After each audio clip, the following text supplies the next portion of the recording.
No, ayan. So, good afternoon. So, before we start, these are my classroom rules. First, raise your hand to speak. Second, listen to others speak. Third, keep your desk clean at all times. Fourth, show respect to others at all times. So, before I start, I have jumbled words here. First, please guess Mr. Torino.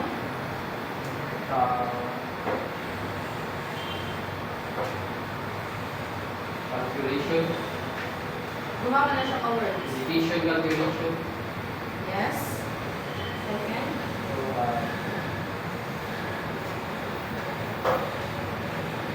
time calculation, Correct. Third. intake, and output calculation, Yes. body weight calculation. Yes. Correct. So, this is my objective. Within 1 hour of interactive classroom discussion, the second year student with at least 80% level of accuracy should be able to first define basic units of measurement used in caregiving. Second, perform simple caregiving related calculations accurately. Third, appreciate the importance of correct computation in patient care.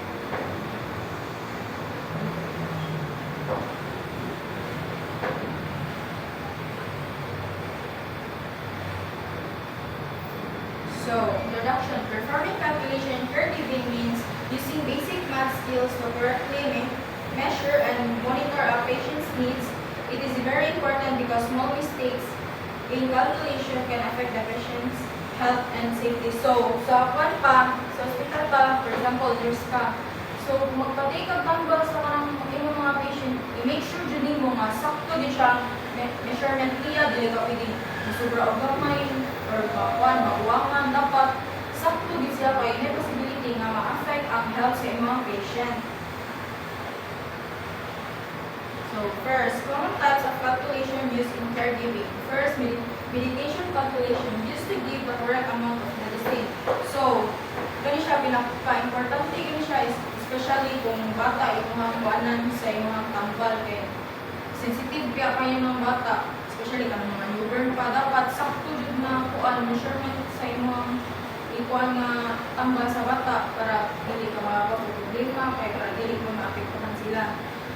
Next is time calculation. Used to know when to give medicine, especially sa kanang mga senior citizen.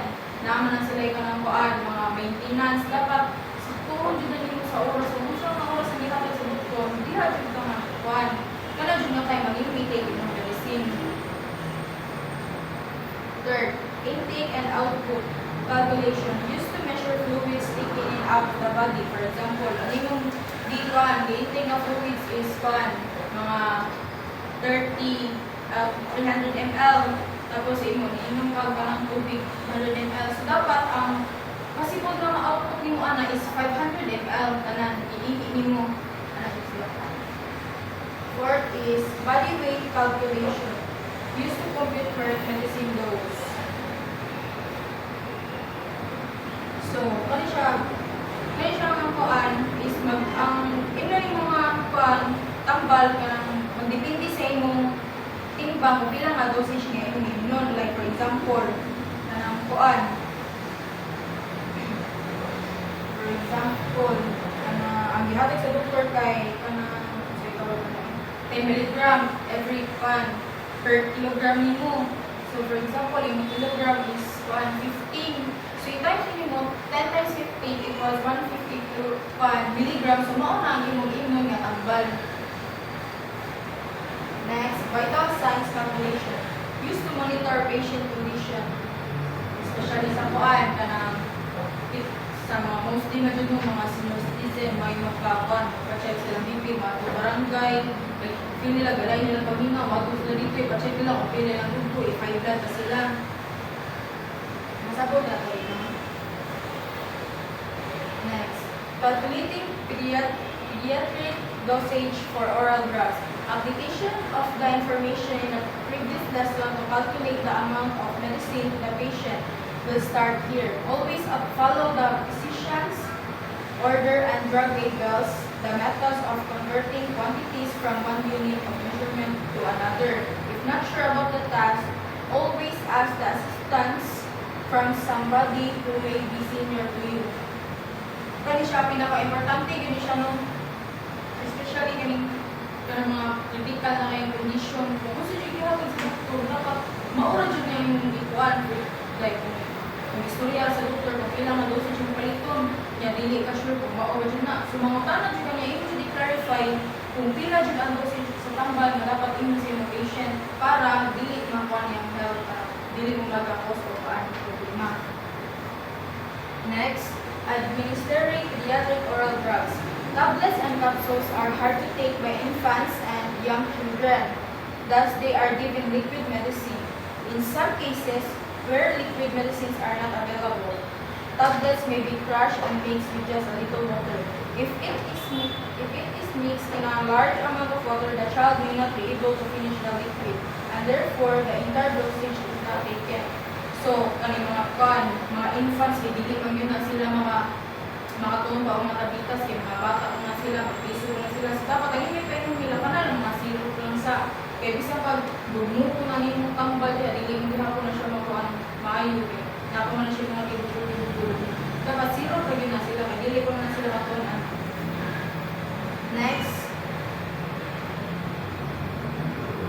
methods to calculate pediatric doses.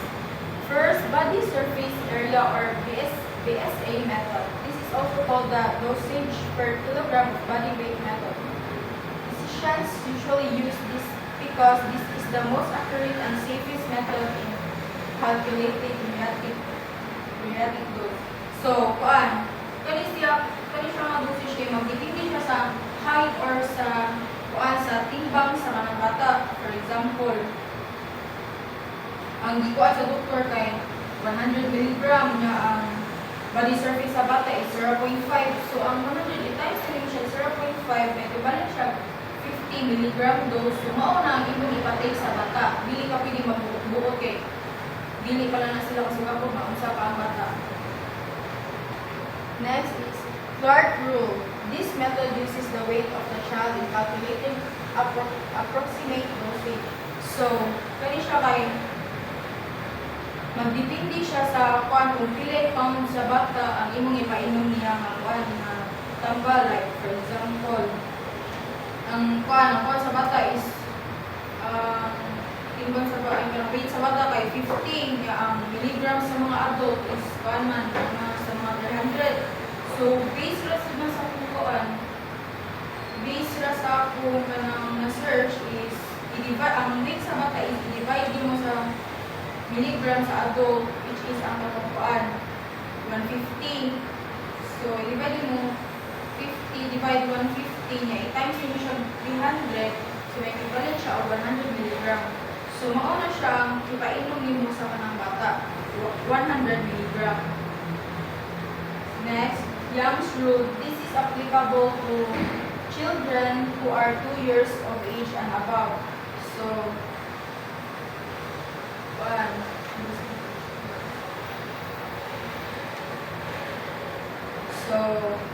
sa kani siya nga tambal is same na siya sa Clark rules. Ang ipainom na sa timuan niya sa kaning 2 years ang age and above, kay kanara kung mga suga po dra ang kanang bata sa inyong ikuan nga tambal, dili ka pwede mo lapas o 100 mg. Dira ra jud ka putog sa 50 kay mao ra man makaya sa bata. Dili mo sila pwede pasiguraan kay basi overdose pa nimo.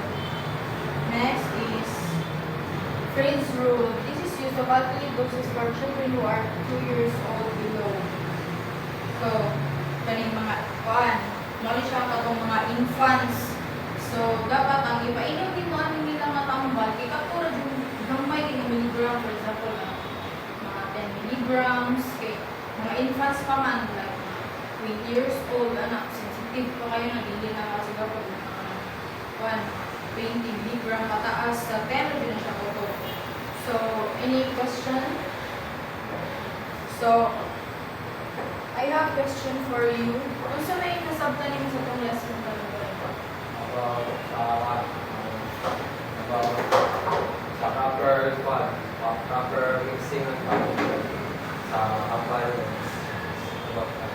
Yan ang importante man yun ang parang sakto yun nga measurement yung ikuan sa kanila. Para iwas sa overdose o saka avoid yung saka kasi po na masasabot o masakit mo lang. Okay, thank you. So,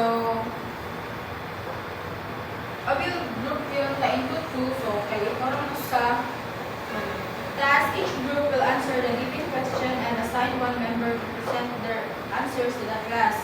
Criteria for grading: accuracy of answer 5%, solution or computation 5%, participation 5%. So, magpa-short piece ko. So, get 1/4 sheet of paper.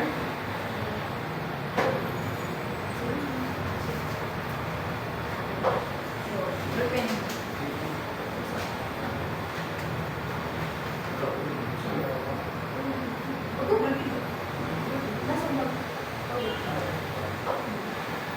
So, number 1.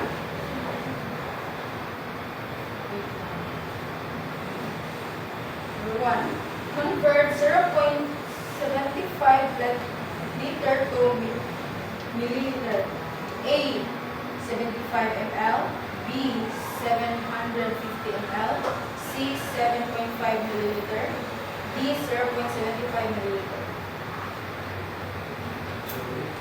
Anak ko. Thank you. So, so after giver needs to give 2.5 gram of medicine. How many milligram is this? A, 25 milligram. B, 250 milligram. C, 2050 milligram. D, 2000 milligram. Next. 12 hours. Patient takes medicine every 12 hours. How many doses in days? A, 2, B, 3, 4, C, D, 5. Mana? So, this is the last one. Assignment. Write your assignment ha.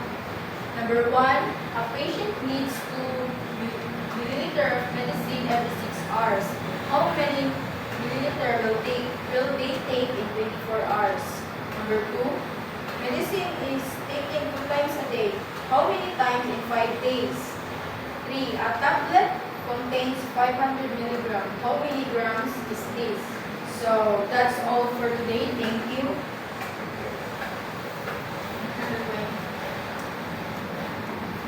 Tulog mo. Huh?